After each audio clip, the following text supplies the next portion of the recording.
Welcome to Living from the Inside Out with Holly Wade. Living from the Inside Out is about living fully, guided from your inside. Holly shares the wisdom of how your mind, body, and spirit are truly connected and that you deep down know your own answers. Holly and her guests will provide tips, practices, and inspirational stories to help you approach your life from your own heart. And here's Holly.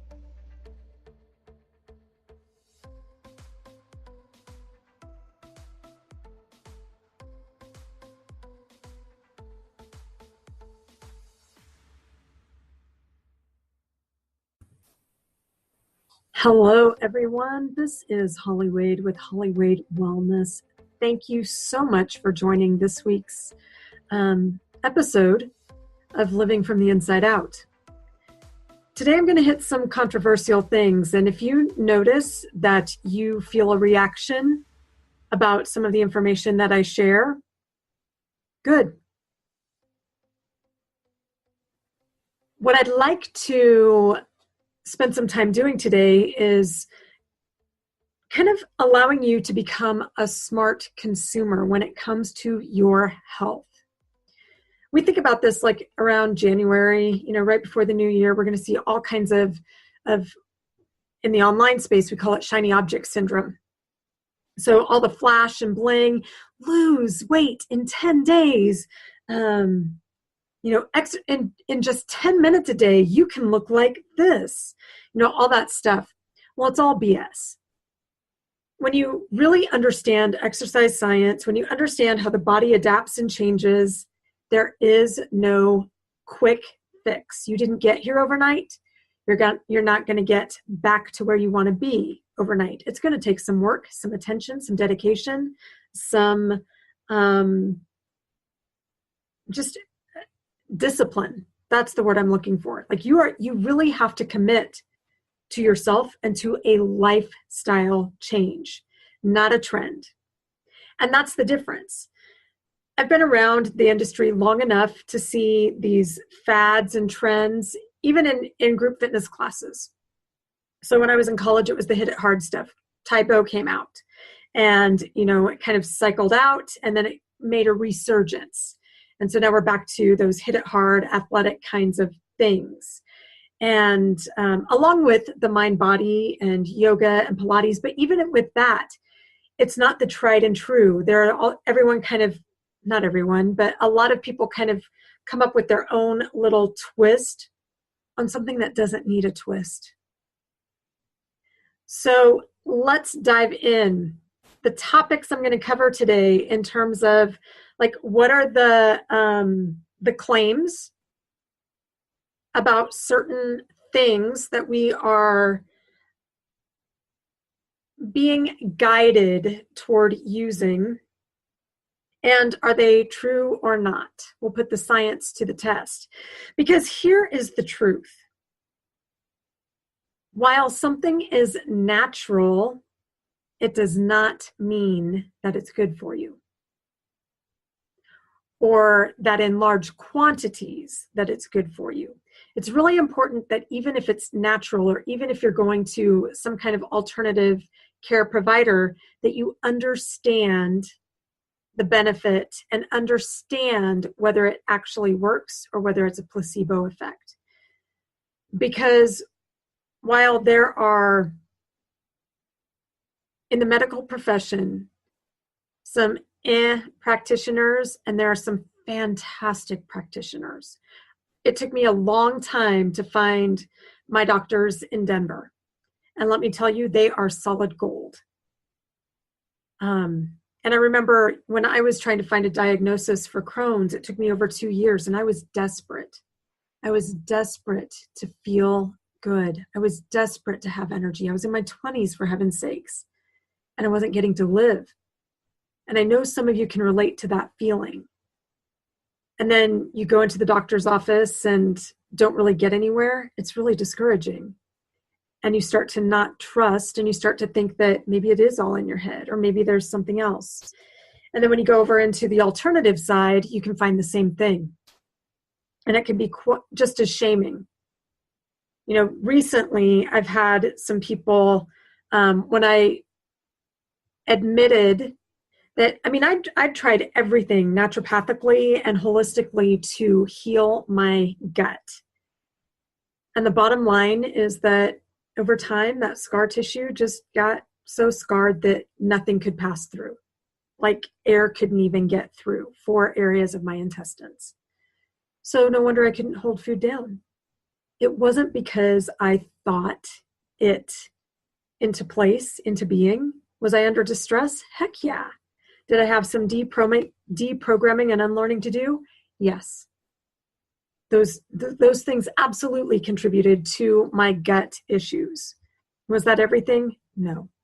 And recently I've come across some practitioners in the alternative world who give me that look like, really? You couldn't heal yourself? No, I've gained enough confidence now that it doesn't bother me. Because I need both. Those things that I do keep my healthy intestines healthy, and the things that I need to do medically, I do. And I continue to do the healthy lifestyle things so that I don't have to go down the path of side effects from my medications. So there's the little intro for you. I have tried it all out of desperation, out of hope that this would be the thing that would help. I've tried it all in confidence that, yeah, this is working. So I'm going to take a few of the trends that we've got going in our health lifestyle now, or in the health world now, and give you some info on it. So let's talk essential oils. Let's talk Himalayan salt lamps, steam rooms, and saunas. And then we're going to get into some diet stuff. And I know this is where I'm going to create some controversy. I'm ready for it. Bring it on. So we're going to talk cleanses. We're going to talk the keto diet, and we're going to talk intermittent fasting. And this is the research that I've done. And this is my conclusion. So I am owning my conclusion. Do with it what you want. All right, essential oils. So I am an essential oil user. I have been for several years, and this is how I got started. When I lived in Virginia and worked at a university there was a holistic healing center, and they were doing some aromatherapy / rain bath ceremony trainings. And I really wanted to learn more about essential oils. I was starting to dabble into it a little more, but I didn't feel confident. The information wasn't out there like it is today. And I really didn't even know how to get started. So I wanted to take this training. Plus I wanted to be able to bring that information and bring that aromatherapy into our massage program, the massage program that I ran at the university that I worked at.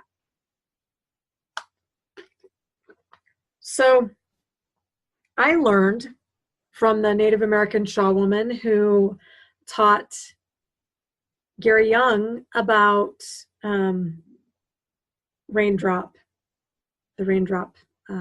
method. Now, I learned it as the rain bath ceremony. That's a Native American ceremony, and we used certain oils. And she had gone to the farms. She had seen how the plants were honored. And I thought, if this is good enough for her, then this tells me something, because this isn't something that she would take lightly. The honoring of the plant is of the utmost importance. And a few years ago, I became a distributor for Young Living. Now, I'm not going to get into an argument over which brand to use, but there are some things that I want you to understand when using essential oils. I guarantee you the stuff you're picking up at Walmart or Target or any of those places are not pure essential oil. I guarantee those are chemical. So you want to pay attention to that. Now, here's the claim. I'm going to say essential oils, the claim is it gets a little bit ridiculous in that they can heal anything. I'm not going to go that far. Can they help a lot of things? Yes. Can they alleviate things? Absolutely. Can aromatherapy work? Heck to the yeah. So just remember that they're not single-use fixes, And there's a book that I'm going to put in the notes. It's called The Essential Oil Truth, The Facts Without the Hype.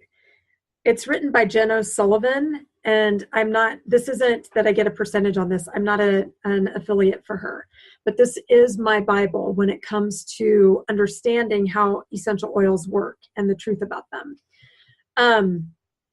So just remember that they're not single-use fixes.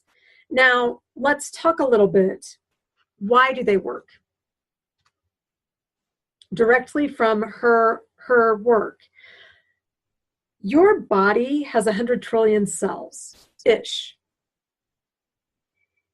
And the essential oils have 40 million trillion molecules for one single drop. So this is because it's essentially like the blood or the circulatory system of the plant. That's what you're getting. You're getting the life force of the plant when it is the true essential oil. And that's the power of it. That's why it's kind of medicinal in our approach to how it can heal. It is not medicine, but it does have healing properties. So I want to be really, really clear on what I'm saying there. It does have healing properties. It helps your body because it goes directly into the cells. Those molecules are small enough that they can penetrate your cells. That's pretty freaking amazing. Now get this little factoid. Those one drop of an essential oil, if you put it on the bottoms of your feet, you're going to taste it in your mouth. Here's why. Within 20 minutes, every cell in your body has been infused with that oil. Now you can use it topically, you can put it in a diffuser or just smell it. Some you can ingest, but please be careful and do your research before you choose to do that. Because even if it is a therapeutic grade essential oil, not every oil is meant to be taken internally. Topically, yes. Aromatically, yes. Internally, do your research. Now, if it's chemical, I caution you, you are not going to want to put that on your body. Just saying. So that's how it actually works. Now, there is some research that you're going to want to do in terms of whether it is worth buying or not, because you get what you pay for. And it all comes down to the distillation process. So research your company. You want to look for the purity of the oil. So just some information for you. Federal regulations let companies label their oils as pure, even if it contains fillers in addition to the pure essential oils. So even those labels like pure therapeutic grade, 100% pure therapeutic grade, or 100% certified pure therapeutic grade mean nothing. You might not get what you think you're getting. Now, this is why I use Young Living and I do endorse Young Living. I've done the research. That's not to say that there aren't other companies out there that are good, because there are. I just back that company. And if you'd like information, please reach out to me, because I'm happy to give you some information about essential oils. I've even come up with a couple of handouts in terms of my top 10 and ways to use them, some uncommon uses for everyday living in your household to get the toxins out of your body, or out of your home, the chemical uses. All right, so what should you know about the distilling process? Well, there are some major differences in the types of steam distillations. So is it a complete distill or a first distill? You would think you want complete, but actually that's not true. First distill is it depends on the plant. Some take 24 hours to distill, some take 1 to 3 hours. So it just depends, and it's really important to make sure that your company doesn't take shortcuts in that process. You want low temperature, little to no pressure, and no solvent extraction. So just keep those things in mind. Again, if you want more information, check out the book, The Essential Oil Truth, The Facts Without the Hype by Jen O'Sullivan. It tells you everything you need to know so that you can take the deep dive into learning and understanding whether the essential oils that you use are worth the money, are worth your investment. If you want to bypass that and learn some tips on how to use essential oils, reach out to me. I can give you some information on how to get going right away. Holly at hollywadewellness.com. All right, Himalayan salt lamps, topic number 2. So here's a fun one. These little pink lamps that people have in their homes or sleep with, and do they really help? Do they live up to the hype? We have all these salt caves. We have all these things. Well, here's the claim. They purify the air by putting out negative ions into the air. So as a result, you're going to get more oxygen to your brain. Well, let's take a look at what negative ions are in the first place. So when you go back to high school science, there's positive and negative ions. They both exist, and they are both needed, kind of like magnets, in order to draw toward one another, and that's what creates bonds of molecules, right? So we need both.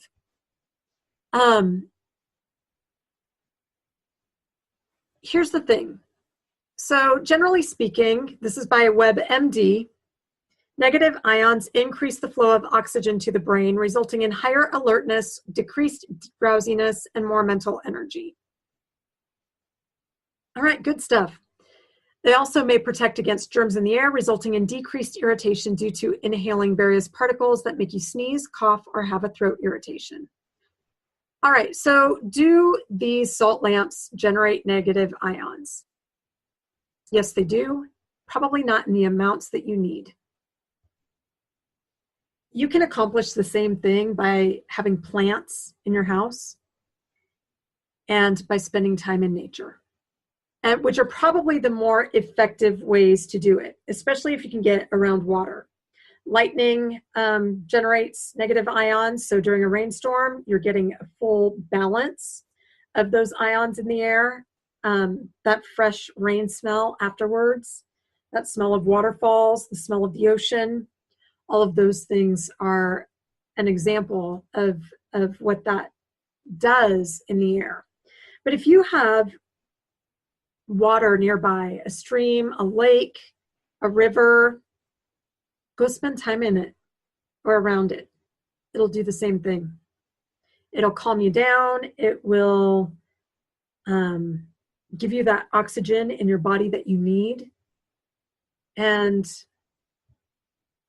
I mean, who doesn't want some nature time? Now, what about Himalayan salt in general?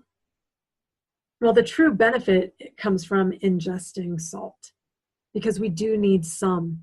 And the difference between your table salt and something like Himalayan salt is that it hasn't been processed so much that the nutrients are stripped away.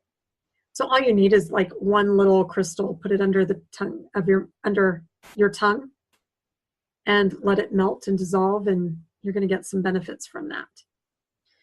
So my take on a Himalayan salt lamp is, if you find that it helps you to sleep better at night, you like that soft glow in your room, go for it. What are you at? $20 or so? Not a big deal. Does it actually live up to those claims? I would say no. What about the salt caves? Well, it's going to have a relaxing, calming effect. You can achieve the same thing out in nature. You can achieve the same thing by just learning how to relax. So there are other ways that you can do that. Am I going to say don't go do it? No, it's not something that is going to necessarily cause harm, although I have seen some claims where the salt lamp created toxicity in some bodies. Now, You know, when they go that extreme, I never know whether that is fact or fiction. So I don't know for sure on that. But personally, I don't have one. I use my diffuser at night if I need that. And I spend time in nature. That's my personal choice. So let's take a look at steam rooms. You know, that's kind of something that trends up and down, and it changes over time in terms of whether that is beneficial or not. I think if you choose to use a steam room, you need to pay attention to your own health concerns.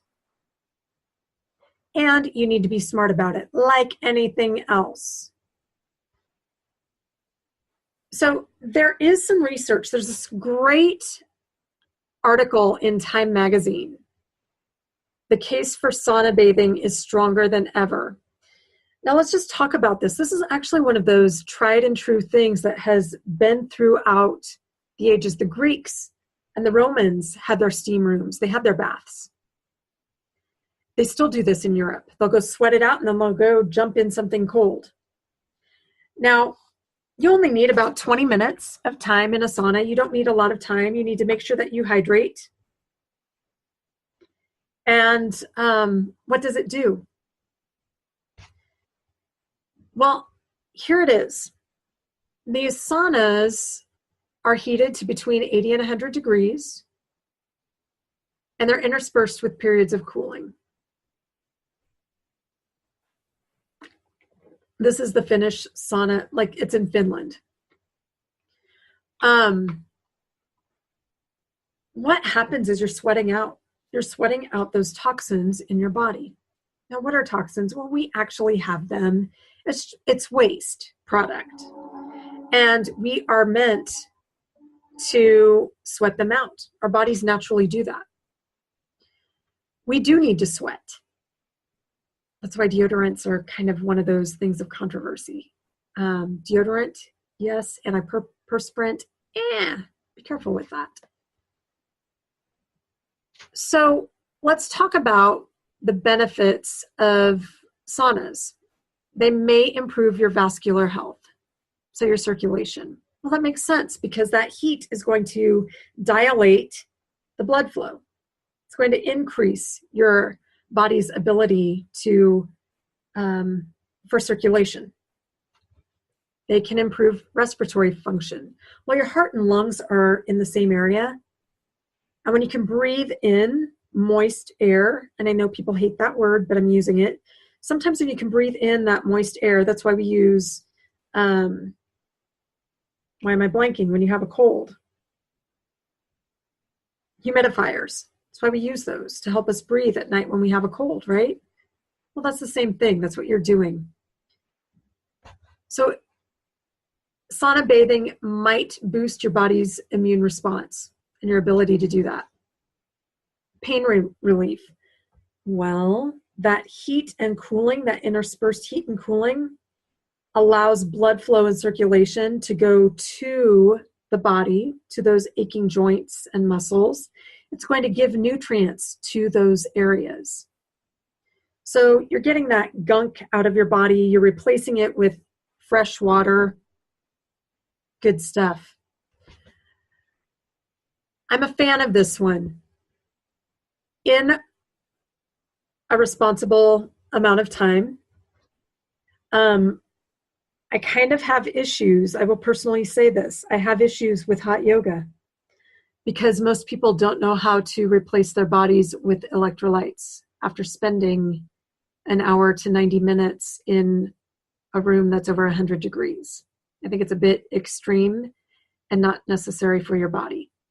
A sauna, yes, do it. Unless you have a condition or your doctor says, not so much for a little bit, have at it and go for it. All right, so here's the controversial stuff. Cleanses. Now, the claim on a cleanse is that it is detoxing your body supporting your body in the process, and helping you to regain health. So detox has kind of become one of those marketing terms that's out there. Now, I have done them under the instruction of someone. They are meant for short term to flush out your liver, gallbladder. That really does work. Short term for your kidneys. I've done that too. Or those juice cleanses. I've done those too. Now, here's the thing I want you to be aware of. If you have a condition and can go to a practitioner that can guide you through a detox or a cleanse, there's benefit to it, I do believe.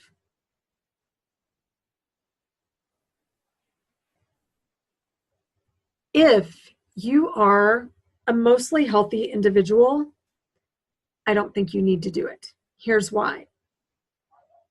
If you are eating plenty of fruits and vegetables, you're getting what you need for your body to do what it does best. It's pretty darn good at cleansing. It's pretty darn good at flushing out those toxins. It's when we overload our bodies with chemicals that we put on our skin or that are in the air, with fast food, with quick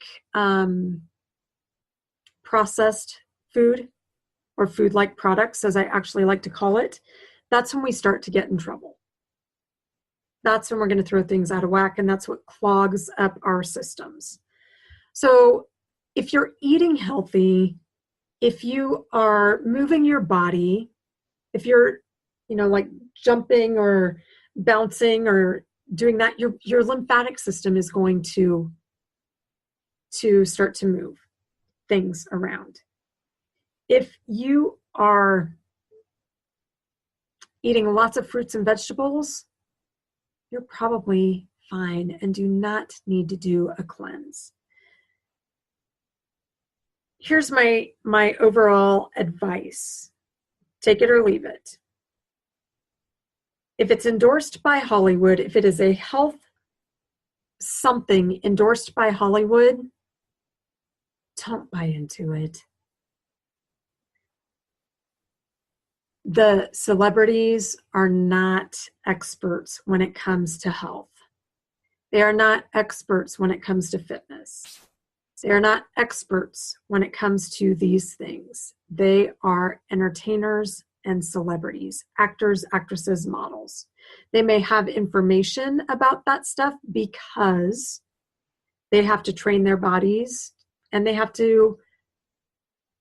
actually have to look a certain way. You and I don't have that kind of pressure. Let's aim for health and let's look to true experts to guide us through that. If you'd like more information about that, we can get on a call. That is my 2 cents on cleanses. So let's talk the keto diet. It's also been called the Atkins diet. It's been called other things, low carb, that kind of thing. Really what you're doing is you're amping up protein, and the theory is that you're using protein and fat. You're getting your body into a state of ketosis so that it uses fat as its fuel source rather than carbohydrate. In theory, that all seems great, and it does work. You see the results from people who are on the keto diet. You see their pictures, you see them, you talk to them. Ask them about their mood after about a month to 2 months. Ask them how easy it is to stay on such a restrictive program. See, when you look at the whole picture of your body and how it functions, yes, we do need to adapt. As we age, we need to adapt certain things. It does not make sense to me that we are eliminating fruits and vegetables because they have too many carbohydrates. They're also loaded with antioxidants, with nutrients, with phytochemicals that fight things like cancer, and with fiber, which is severely lacking in the American diet. So short-term results, yes, people get it. Long-term, eventually those people see things like heart disease, things like gallbladder issues, things like kidney issues because of the high amounts of protein and fat. Now we need protein and fat. And that's the other side of the coin, is that those are bad for us. No, it is all good for us. We need all of it. We need the spectrum. If you want to hear more about why, I did a podcast on nutrition a few weeks ago, so you can go back and listen to that one to get a little more detail on that. But anytime something puts fear in you, like, oh, don't eat these foods, oh, don't eat this, oh, don't eat that, question it. Food is the most natural thing that we have. It is normal, and it is something that we need for our bodies to function. We are hunters and gatherers. We need both.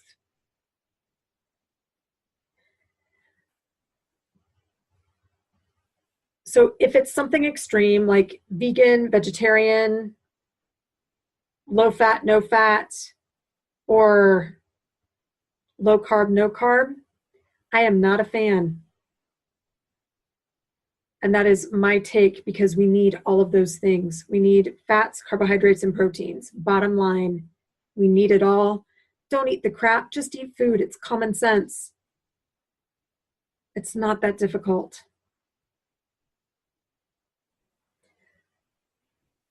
Intermittent fasting, what's the hype on that? You might already kind of have a guess on my take on this. So claims about intermittent fasting changes the function of cells, genes, and hormones. So really what it's doing is it's reducing inflammation in your body. It's giving your digestive system a break so that it's not having to work so hard.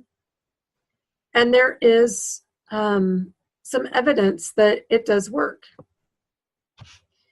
Now, if you think about it,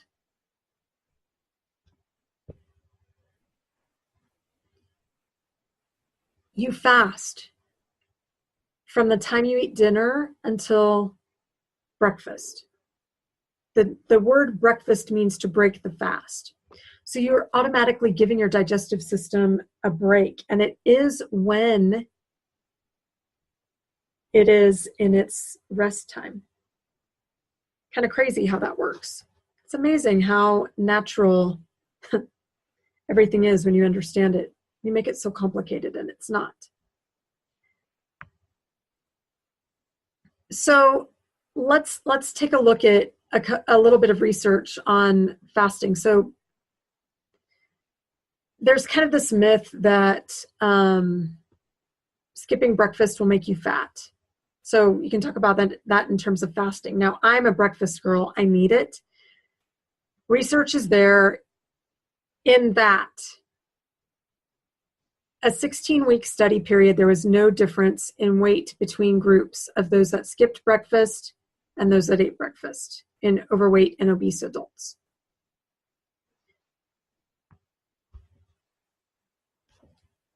So myth right there. So let's talk about intermittent fasting. I kind of gave you one example.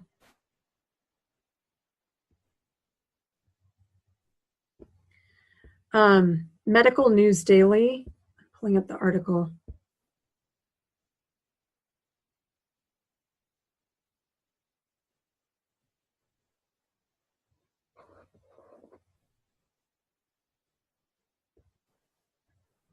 talks about intermittent fasting.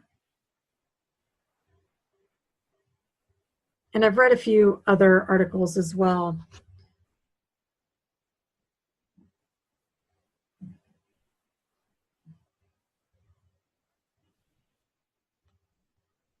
So studies revealed that participants did lose body fat, no significant amount of lean tissue.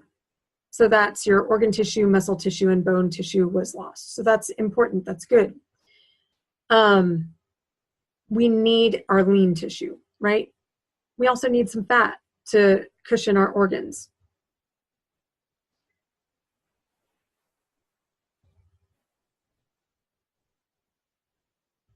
So the idea is that what you're doing is you're switching your body's ability to go from glucose to ketone utilization. And that supposedly has health benefits for us in addition to positive changes in body comp.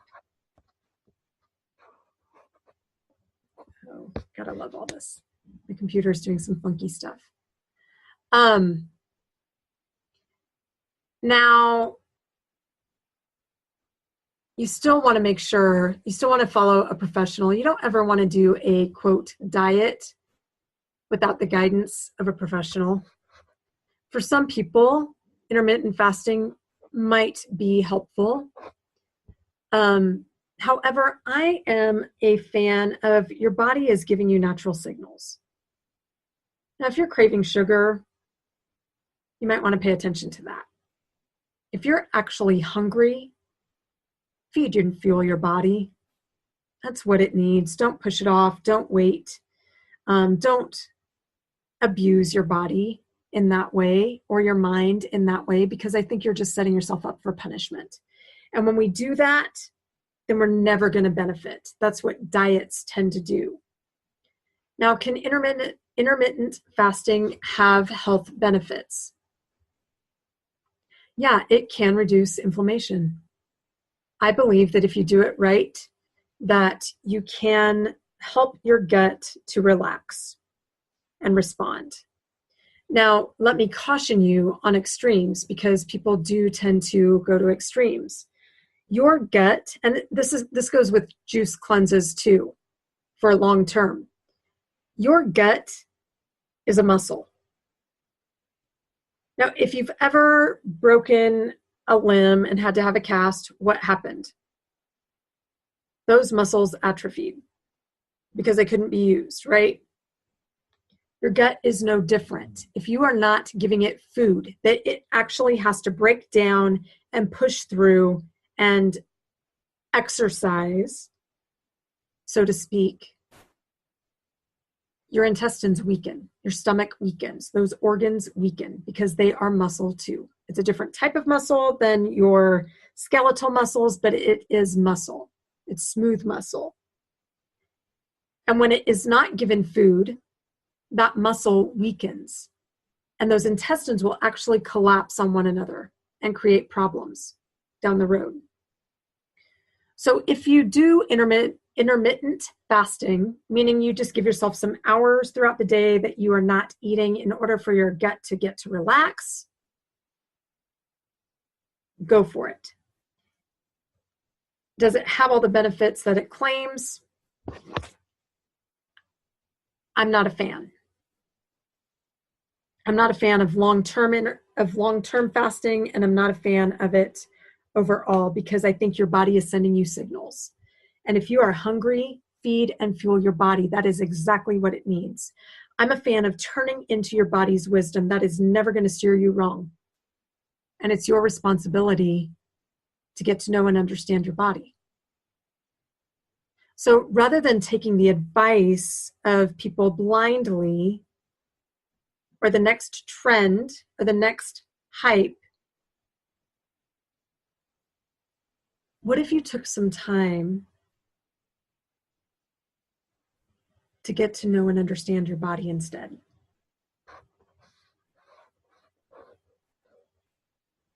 So let me review those things that I just talked about. I'll tell you thumbs up. My personal thumbs up or thumbs down or thumbs in the middle, kind of like Ebert and what was his name when they did the movie reviews. So I'll give you that. Essential oils. Yes, I'm a fan of quality oils. So thumbs up if they are quality, thumbs down if you're getting them from department stores. Pink Himalayan salt lamp. I'll give it an in-between. I don't think it lives up to the hype that it is given, and it's not that I just don't think that. The research says that. But if it does help you to sleep at night, if it does create that ambiance of calm, go for it. There's nothing wrong with that. Like I said, you can achieve the same thing with plants or by getting out in nature.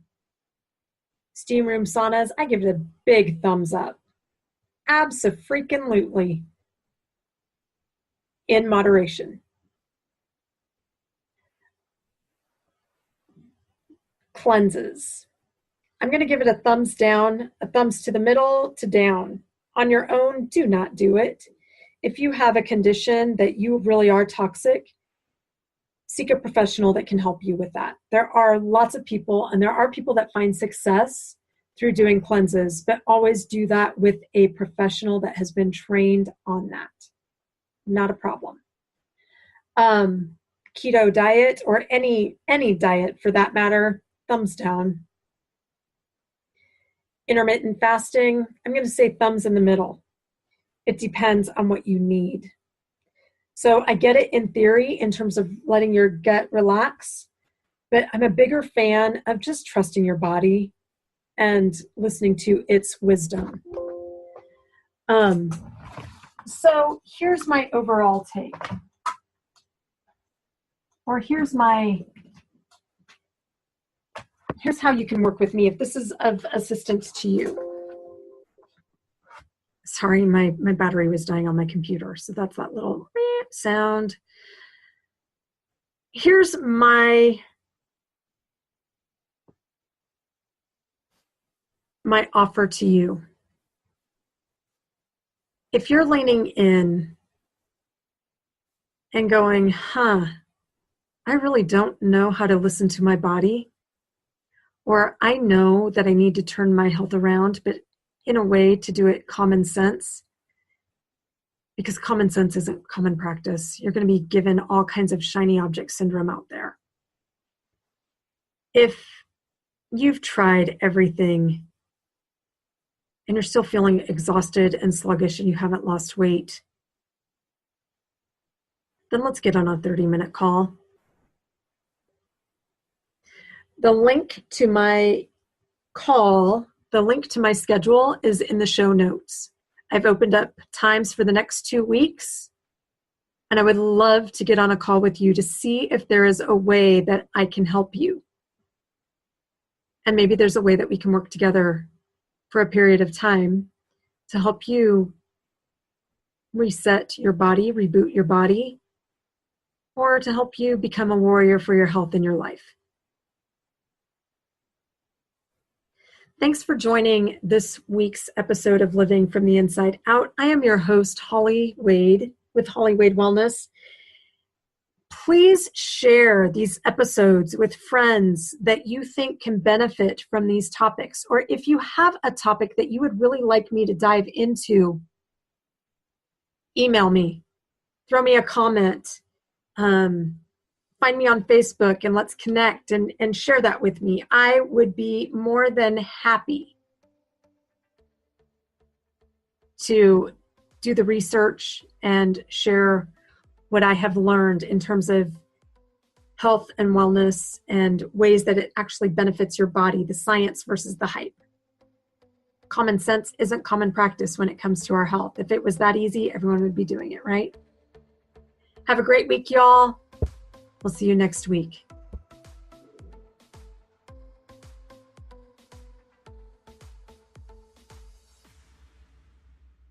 Thank you for joining us at Living from the Inside Out.